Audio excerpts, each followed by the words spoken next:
They said a dream is just a dream, but promise me you won't forget to dream me up where we're supposed to be. The world's gone dark, but I want you to be light. Let's go to the stars and you'll find me. Welcome to Chantel's Thoughts. This is Chantel, keeping it real and to the point.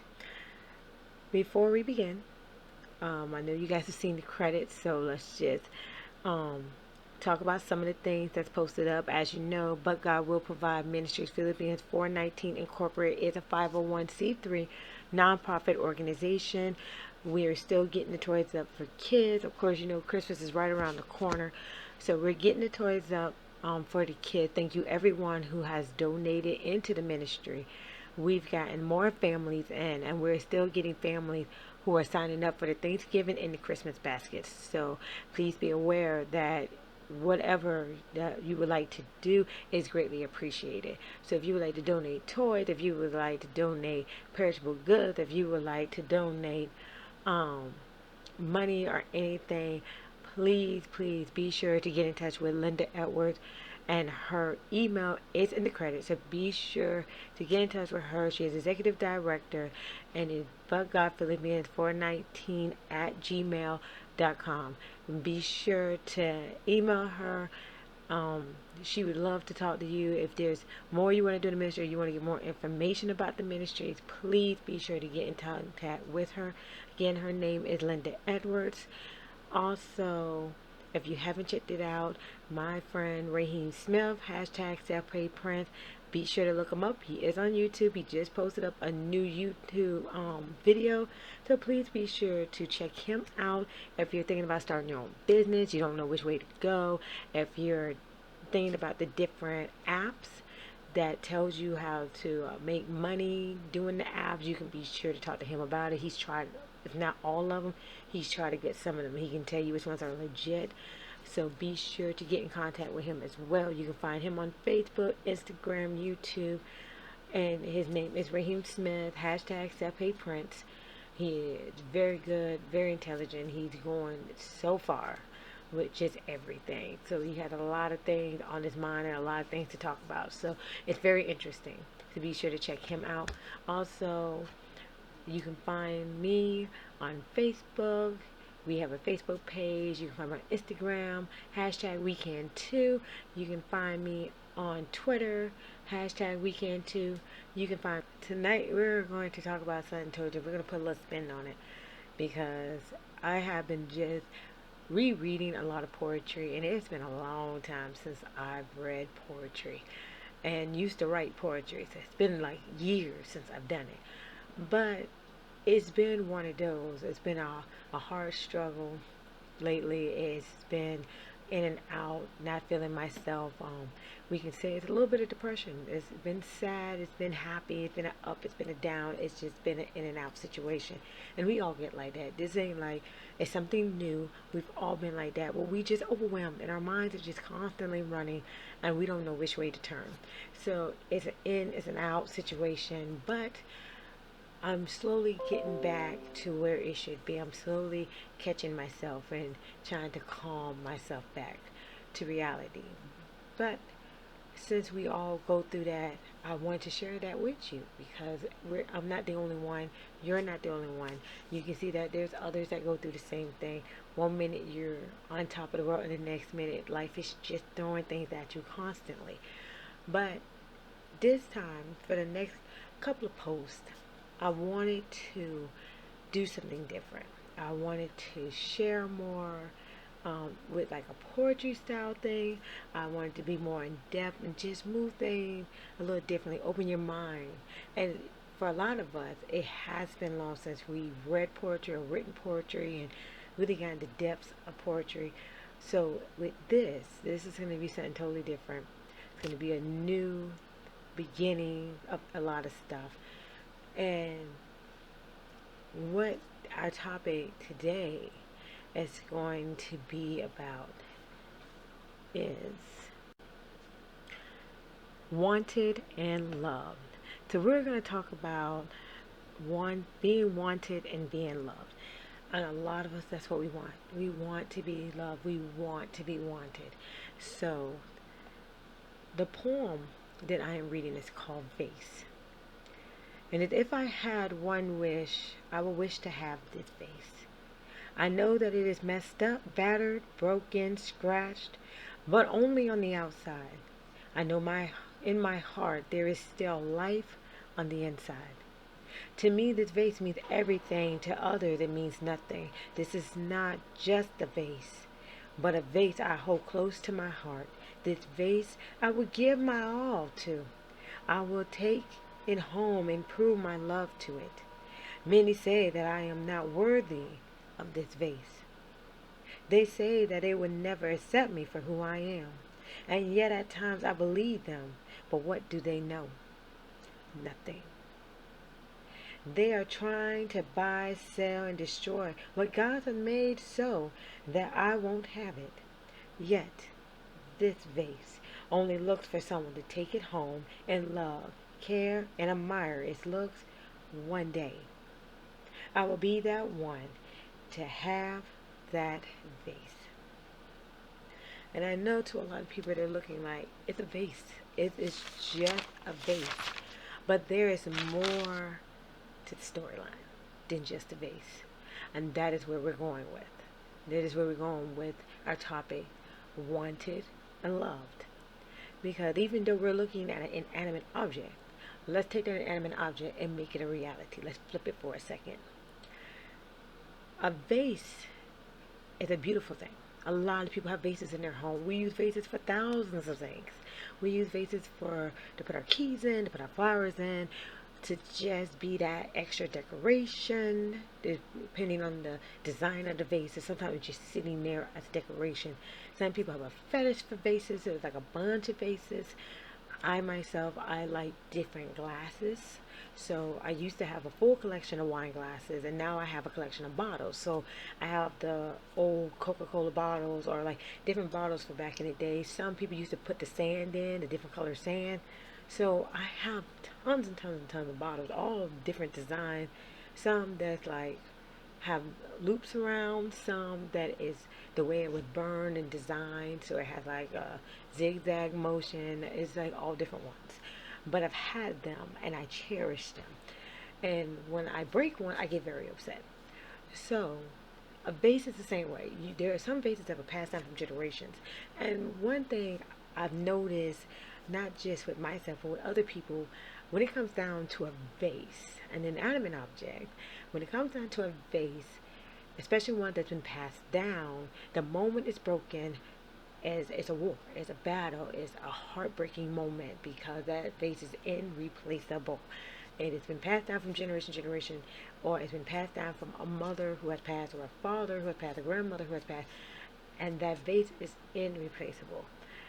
There are many times when we look at a vase, we see it as damaged, even if it has like a little scratch on it, especially one that we bought. If it's, we've had it for a while and it just happens to get a scratch on it, we try to mend it to the best of our abilities, if it can be. And in some cases, we turn it around so then only the better side is shown.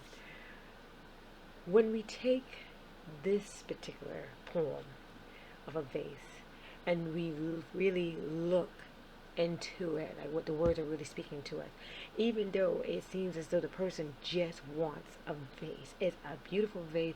They want the vase. The vase has some issues, but they cherish this vase.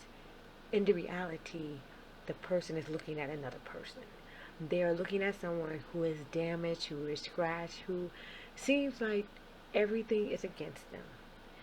But there's something about the person that they hold, that they cherish, that causes them to love them more than anyone else.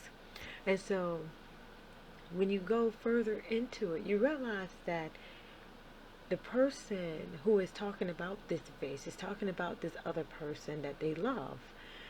They realize they're seeing this other person being hurt constantly. It's a constant hurt. It's not a one time, it's not a couple of times, it's a constant hurt.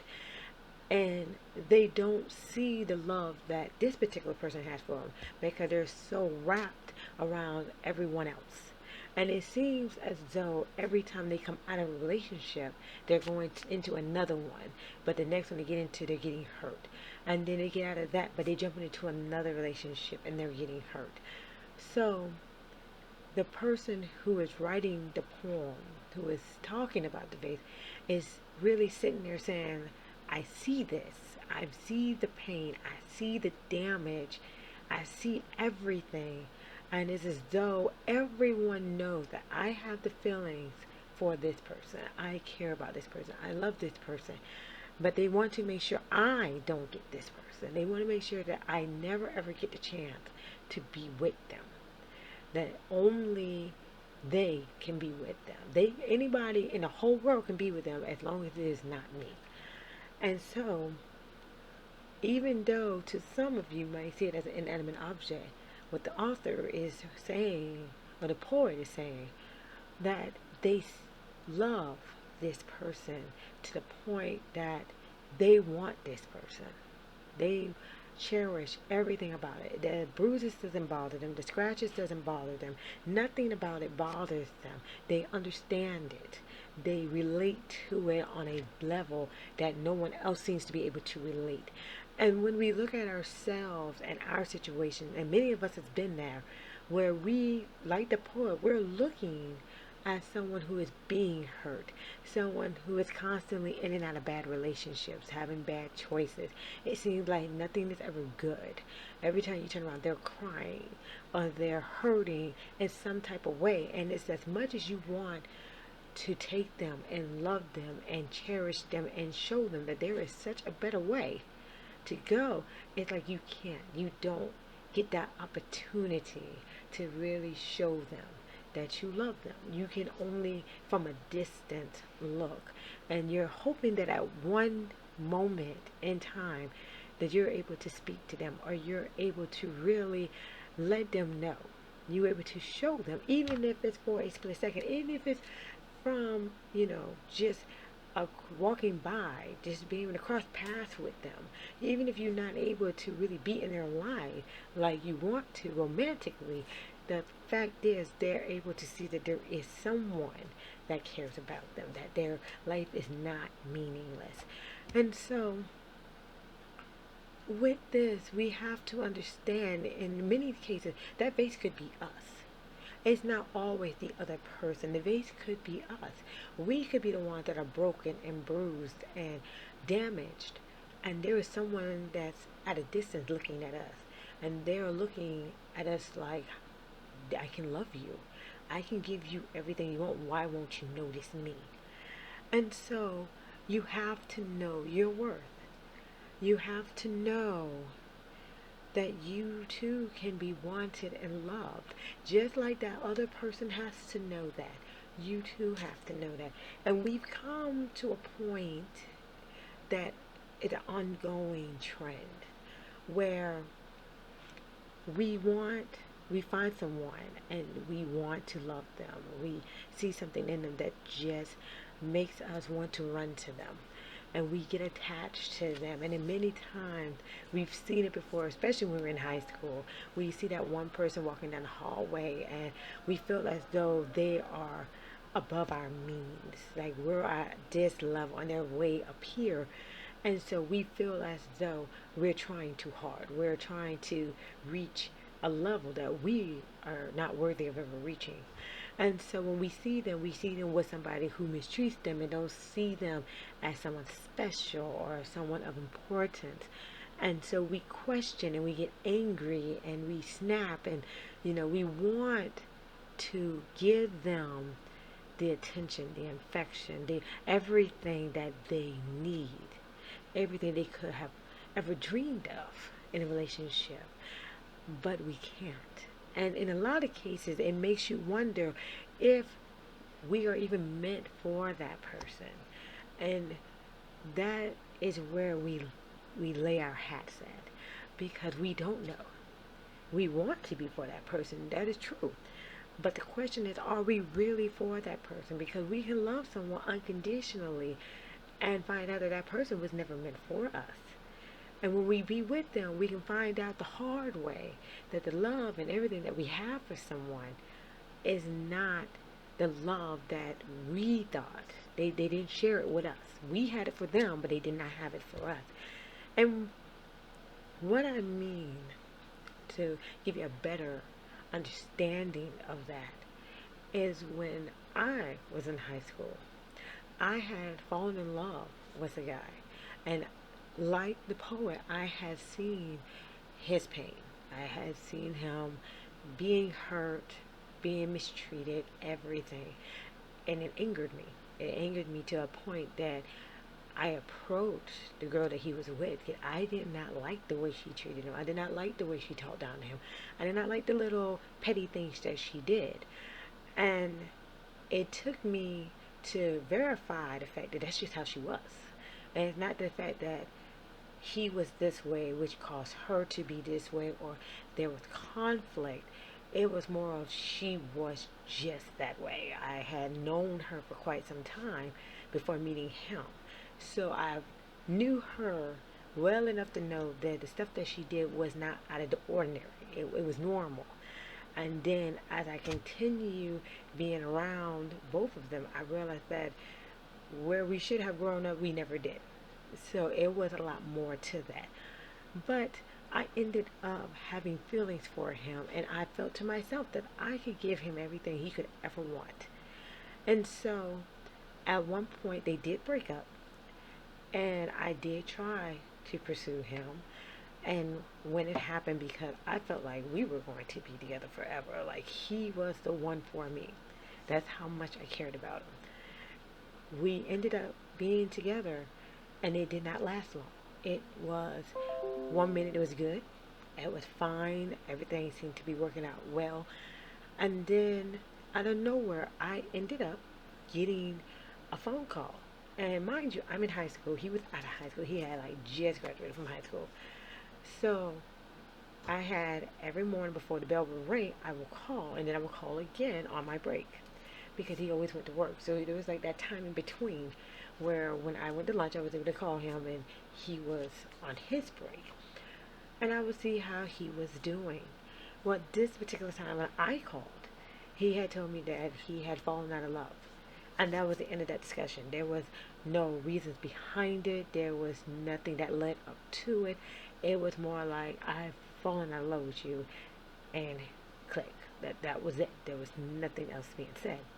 I did not understand that. Mind you, I am a high schooler, so the whole concept of falling out of love with someone was completely far from my ever thoughts. Like, I had no idea what that meant. I had no recognition, no nothing, because I've never had someone say that to me. So of course, I'm the most dumbfounded person, to where I literally had to go ask people what the heck that meant. I needed like a freaking dictionary. I needed everything in that particular time. And since we didn't have what you call Google like we do now, I literally was like looking up information and asking like a bunch of people, what the heck does that mean? So they ended up calling back like constantly, because I'm now more than confused. I'm like shocked. I'm shocked and confused on the whole entire situation. But we ended up talking after a couple of days, and there was still nothing to give that leeway that I had did something. Okay, that was my whole mindset. I did something that caused you to get to this point, but instead of you talking to me, you continue to let it linger. So now tell me, what have I done?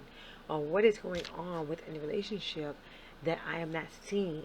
Because there are times where there could be stuff going on and neither one sees it. Or the one person who is at fault does not see it, but the other person does. And instead of talking about it, you let it linger, hoping the other person starts to see it, and it doesn't happen that way. So I needed him to talk to me. What was going on? And it wasn't much of anything. It was more on the lines of, I'm confused. I don't know.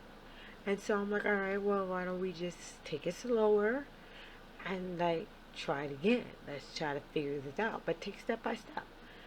So at my age, being that I was a high schooler and he had just graduated, it was more like I'm willing to go as low as possible. Like we can stay on a friend zone level till you figure out what you want. There is no need to push it. There's no need to go beyond anybody's wants or needs because if you don't know, then I'm here to just help you. I'm here to be that shoulder you can cry on, like whatever you need. Just let me know. And it it went well. It was fine. Things were working out, and then out of nowhere, it happened again. But this time was different. This time it was, I've fallen out of love with you, and I don't want to be back with you. See, the first time was just I've fallen out of love with you. This time was I've fallen out of love with you. I don't want to be back with you. And again, I was confused. Now, I understood what it meant this time because, of course, I was coached and I was taught, but I didn't get the reasoning behind it all. So I decided, let me go to your house. We're going to talk about this face to face. Like, there's got to be something that's causing you to get to that point. Because 1 minute it's good. I'm not seeing anything wrong. Nothing's being told to me that is wrong. We're talking, we're doing everything. What is going on? So I went to his house and I knocked on the door and I'm like completely out of my mind because I don't know what's going on. I'm trying to get to the bottom of it because one thing I will say about me as a friend, I overthink crap like a lot. In a relationship, I'm like beyond the means of thinking. Like I'm in a whole nother universe of thinking. My mind is no longer on a set level when I'm in a relationship. It's like 10 extra levels.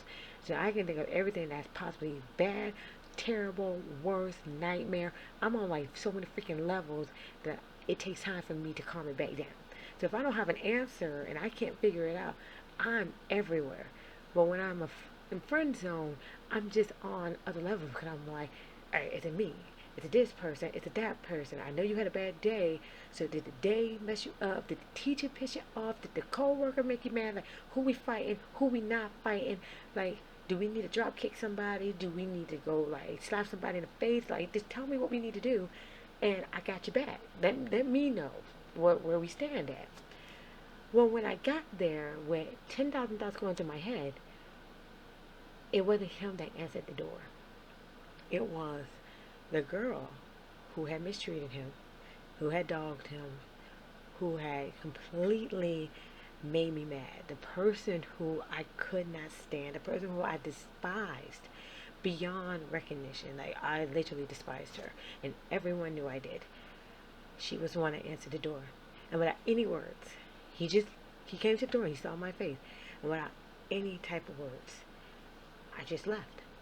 I don't know if for that moment the shock was so to an extreme that I could not freak out like a normal woman would, or was I just that angry and depressed, like everything just kind of right there, that I couldn't control my actions at all. Like there was nothing I could do. But I can tell you, I left. I got in the car, I left. And from that moment till I passed high school, got into college, that moment stayed. It stayed for years in my head. It was like a moment that just planted itself on my brain that I could not shake. So no matter what relationship I was in, I couldn't shake the moment that happened because I had never had that happen. I did not understand the depths to it. I didn't understand the whole meaning behind it. That you would literally be with the woman that has mistreated you, has cheated on you, has dogged you, has told everybody how awful you are, who has literally been with every one of your friends, and they all told you in your face just the type of woman she is, and she stated them right there in your face. So that's the person who you wanted, and you let the person who loves you and cared about you and showed you everything that you ever wanted, gave you whatever you wanted, that's the one you let go. That's the one you fell out of love with. That's the one you wanted to just not be with. And so it stayed there because I didn't get it. I didn't understand it. And once I got past college and in and out of relationships, I started to realize, like, okay, maybe there was more to that. There was, maybe I was never that person that was meant for him, because he did end up marrying her and they ended up moving and having a family. But it was the most confusing part in my life because I did not have an actual answer behind it. I had no idea. So when you, as a poet, and you're reading the poem Vase, it kind of makes you wonder, have you been through that? I can relate to the poet very well because I've been through that where I'm looking at a vase, I'm looking at something that is broken and damaged and everything, and yet I can't have it. Yet I want it, but in my case, I did finally get the chance to have it, and it was still not for me. It was still something that was distant from me. So, we have to look at it in that sense, not looking at an inanimate object, but in that sense, I know for a fact I'm not the only one who has been through that. I know many of you out there has probably witnessed it or been through it. And so we have to look at it in both ways. When we see someone who is hurting, one of the things we try to do, especially as a friend or someone who just has a slight crush, you have a liking for someone, you try to mend the broken pieces. And many times, if you have a vase in your house and it's broken, and you can find the pieces, they're big enough piece, you try to glue it back together to make it look like it did. But in a relationship, whether you're a friend or you're liking someone or you're with someone, you try to mend the broken pieces. You try to mend them back together. And sometimes it works. Sometimes you can just mend it by letting them know that you're there and you're not leaving them. You're that extra piece. You're that glue that they're missing. But then many times, as you know with a vase, that glue does not last for long. And so in a relationship, it's the same way. That glue does not last for long because there's only so many times you can mend a person. But the question that we tend to overlook until it's too late is that person wanting to be mended? See, we don't think like that. We're just thinking because we see the pain, we see them crying, we see them hurting, we see them angry and depressed and all this other stuff. So we're thinking, okay, you need to be mended. Let me mend you because I can do this. I can love you. I can show you that I am a good friend. I can be that listener. I can be that shoulder you can cry on. I can be that strong mountain in your life that you seriously need. But the question is, does that person want to be mended? Because you see it and you're thinking it doesn't necessarily mean that that person wants to be mended. Some people like depression. Some people like misery. Misery loves company. It's no saying, but it's true. Misery loves company. So now you have to ask yourself, does this person want to be mended? And the way you know they want to be mended is because every time you're there in their presence, something about them starts to change. They may be a little skeptic. They may be scared. They may think, oh my God, this person's going to hurt me. But after a while, they're going to start realizing you're not leaving. You're there. You care about them. You love them. You whatever they need, you're right there beside them. They have nothing to worry about. They never have to think twice about you. But yet, for the ones who don't want to be mended, they're the ones that continue to find pain because their job, their excitement is to find pain and for you to fix it. So they're going to go out looking to be hurt. They're going to go out and hanging with those that hurt them and being with those that hurt them so that they have you because they know you're going to be there to mend them. And so they continue on their journey because you're there. So now you have to ask yourself, at what point do you say enough is enough? I cannot continue mending you back together if you don't want to be mended. I can't continue trying to fix a broken heart and dry your tears and do all that. You're going to continue to go right back out there and do it all over again. Because now I'm slowly dying and slowly being drained because I'm worried about you, but you're not fixing the situation. You're continuing the situation. And I honestly have a friend that does that. Like, I do. I have a friend that does that. He continues to stay in misery.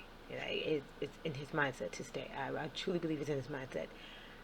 But then he knows that I'm there for him. So it's a constant trend to where I'm there, but not as much as I once was. And I don't know if that's a good or bad thing, but I'm there. I pray for him. I want the best for him. But that constant run, that constant attention started to weigh heavy on me, because one thing I think we've all have faced, when we put our whole self into someone and then we realize no one's putting themselves in us. So they're drowning and we're holding on to make sure that they don't drown, and we're trying to save them the best that we can, but yet secretly we're drowning. There's no one helping us. There's no one holding us up.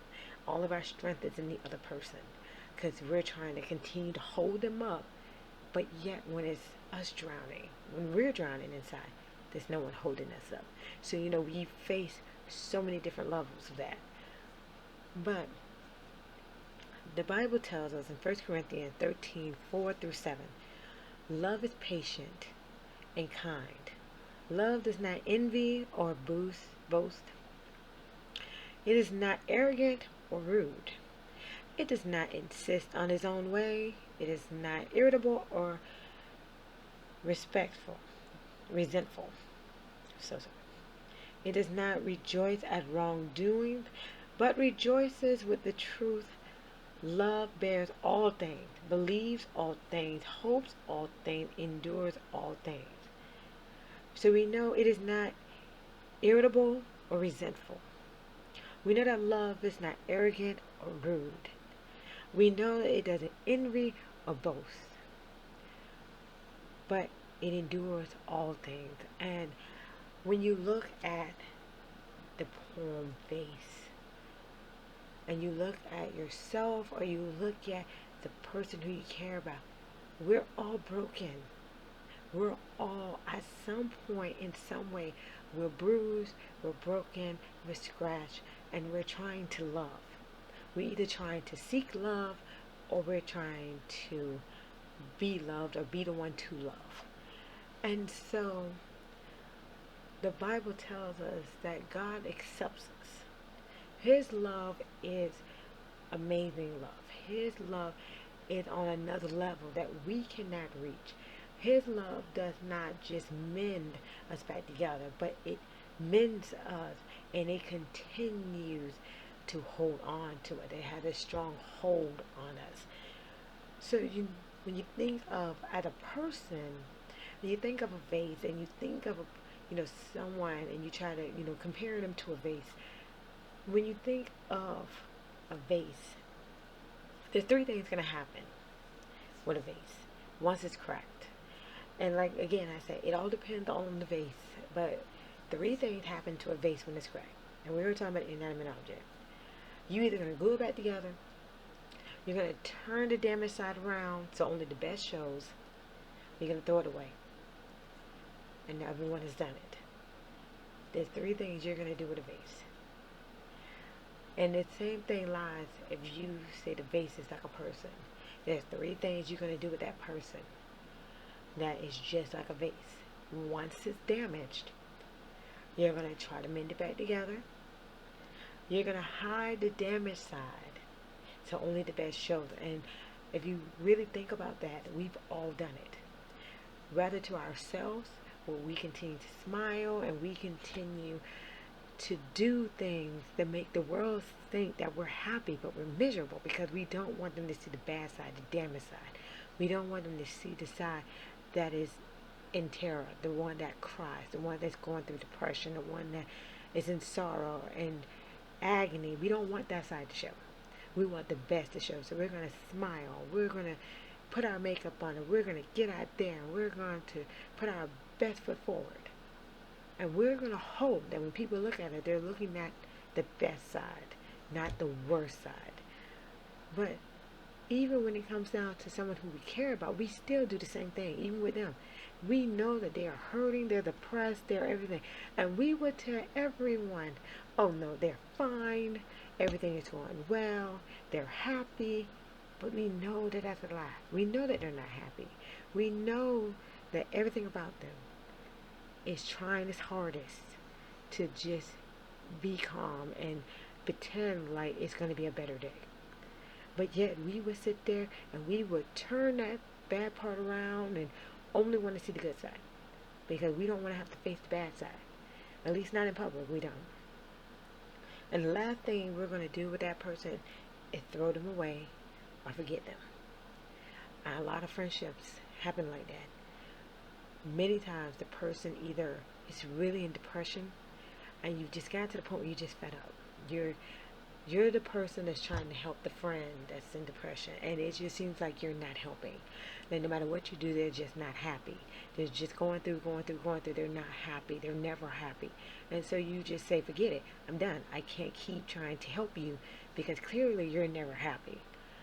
But then there's those who just like the misery. So now they have drained everything out of you because they continue to get themselves hurt. They continue to stay in bad relationships. They continue to stay around people who are negative in their lives because they know you are that positive person. And so they put all their energy, their depression, everything on you. So where at one point you was happy, now you're depressed because you're trying so hard to hold them up, but yet you're sinking.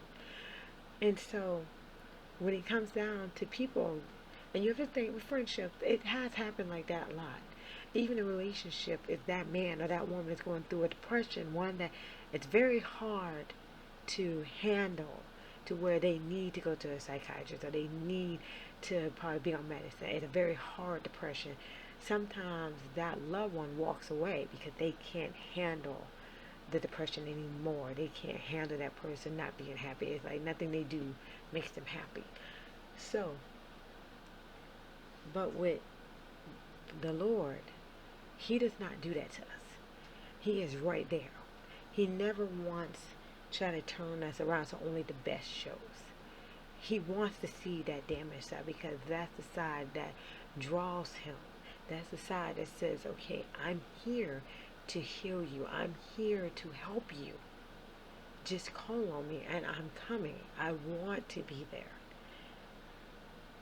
The Lord would never turn His back on us. He's not going to throw us away. He's not going to forget us. He's right there. So we have to think like that. Even though as people we do it. But the Lord doesn't do that to us. And so we need to wrap our minds around that. Whether we're debating or we're looking at it, we have to ask ourselves, okay, what do we need to do? What do I need to do? Because with this, it can go so many ways.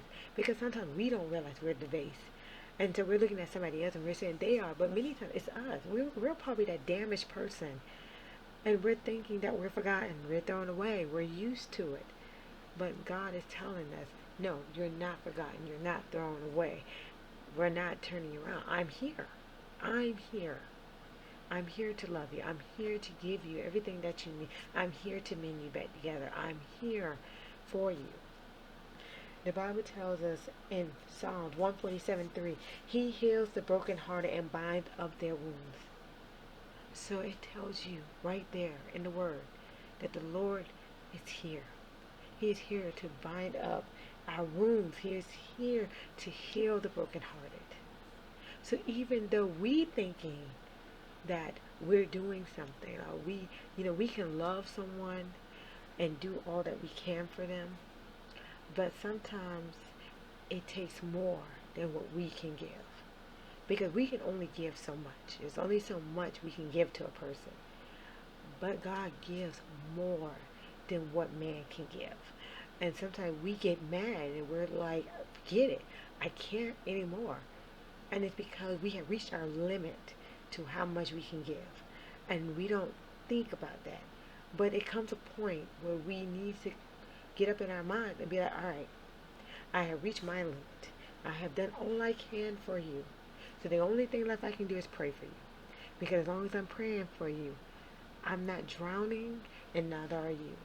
Because I am praying that God comes in and He holds on to you because I can't continue to hold on. I'm holding on as long as I can to all the ability that I have So now I have to go to someone that is more stronger, someone who has more love, more of everything that we could have ever wanted.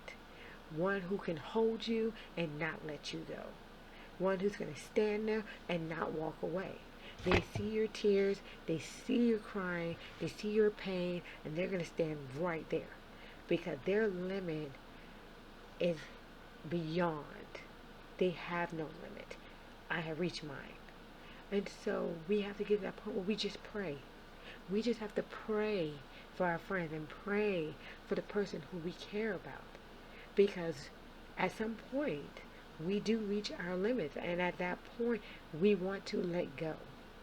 And we can't. It seems as though we should. And a lot of people, you hear people come up and be like, oh, you should just let that person go because that person just wants to. We can't let them go. Not like that. You see them hurting, you see them drowning. There is a limit. We don't have to be all up in their bubble, but we can still care about them from a distance.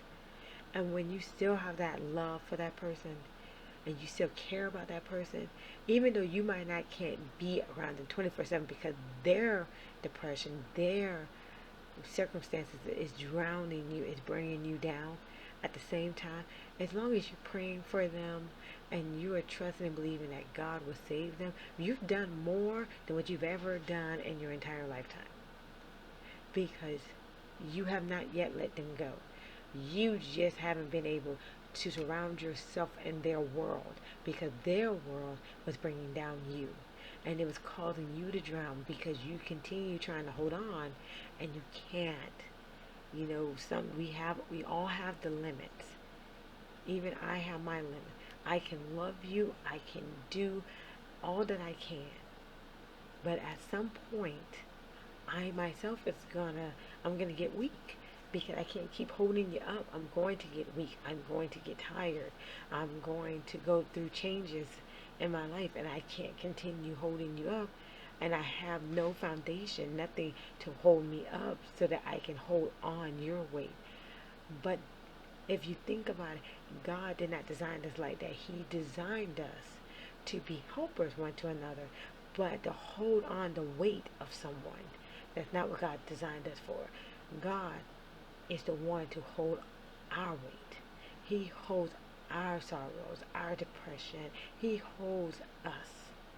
So he is strong enough to hold whatever we throw. He is strong enough to hold it. And so we have to come to that point where we realize that even though we may want that person, we see that person's depressed, we got to pray for them. We can do what we can do and letting them know that we're there. But we cannot exceed our limits and expect everything to be all right. And you have to ask yourself, you have to get in depth with it and know, does that person even want to be loved? Do they even want to have what you're trying to give them? Or do they want to be in misery? Is that what excites them? Is that what they enjoy? Because a lot of people need help. They want that help. And so they do things to, get the help. They act out to get that help. There are some people who just enjoy it. And you can tell the difference between those who just like misery and those who they want to cry out for help. They are crying, but the way they go at it is just like a vase. You're trying to mend them. You're trying to turn them around. But what you're not doing is praying for them. Because after a while, you're just going to say, forget it. But you need to pray for them.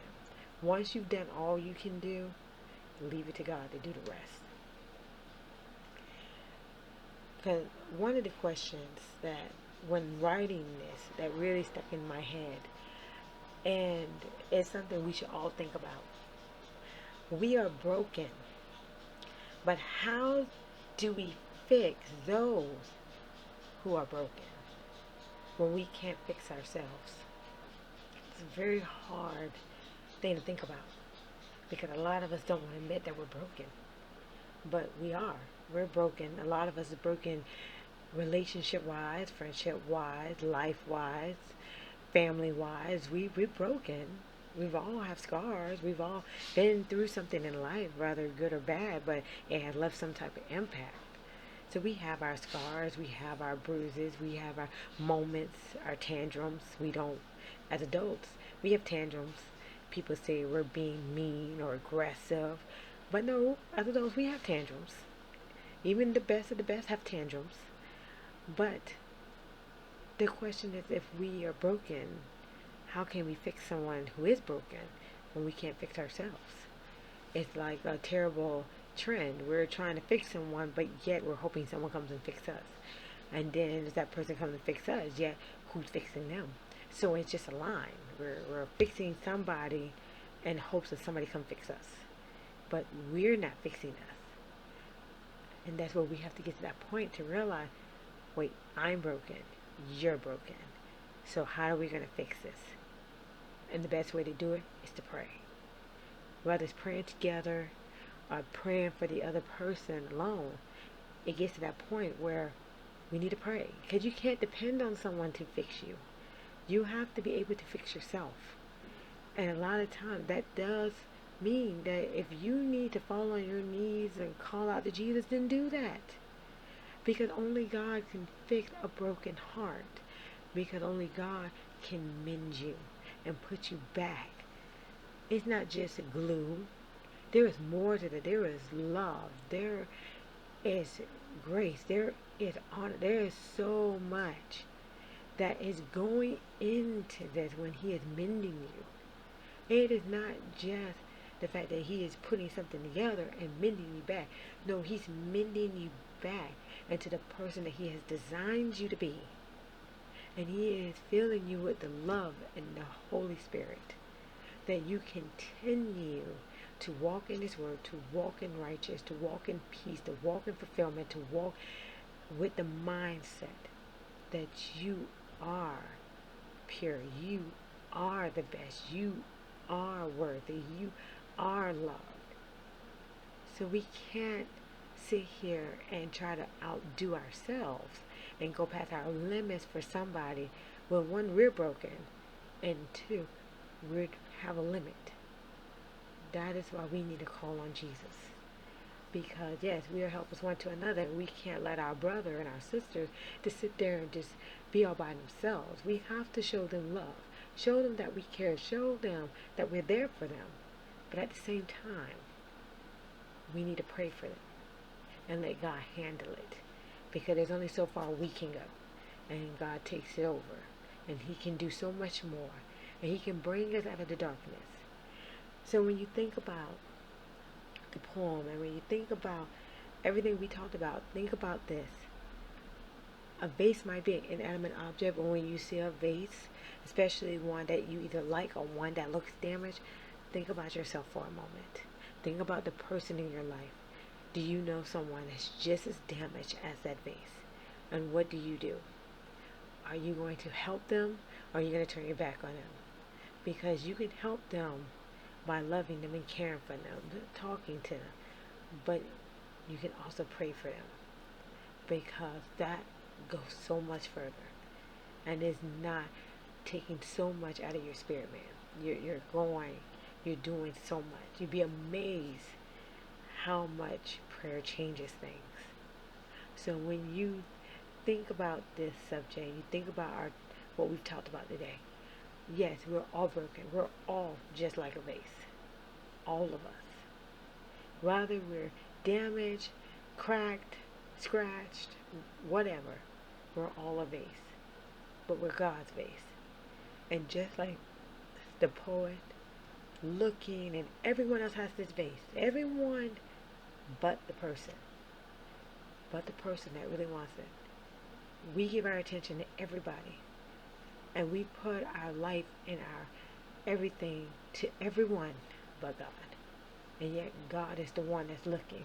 And He sees our pain, and He sees our hurt, and He wants to love us, and He wants to be there for us, and He wants to shower us. But yet, He can't.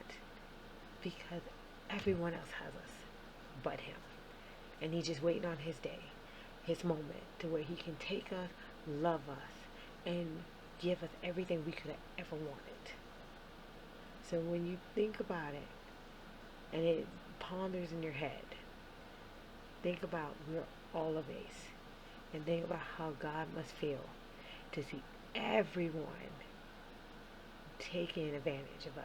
Everyone and our being in our lives, and we're focused on everyone. We're trying to do and please everyone, but yet He has not yet had a chance to take us in and to love us. Just like we feel towards someone, that's how God feels towards us. So that is our show for tonight. Thank you, everyone, for joining us and watching the YouTube video. Be sure, if you enjoy what you're hearing, be sure to click on subscribe, share it, follow us on Facebook, follow us on Instagram. There is so much more. If there is a topic that you want to hear about and get more in depth with, and just like really see another side to it, you can by all means, you can hit me up on YouTube, hit me up on Facebook or Instagram. You can hit me up on Gmail. It is chantelthoughts86@gmail.com. Send me an email and we would talk about anything and everything that is not politics. We have enough of politics in the world, and we have the media to blast it all. But what we talk about is really motivational, spiritual, and we are really trying to get people to open up and to see that they are not alone.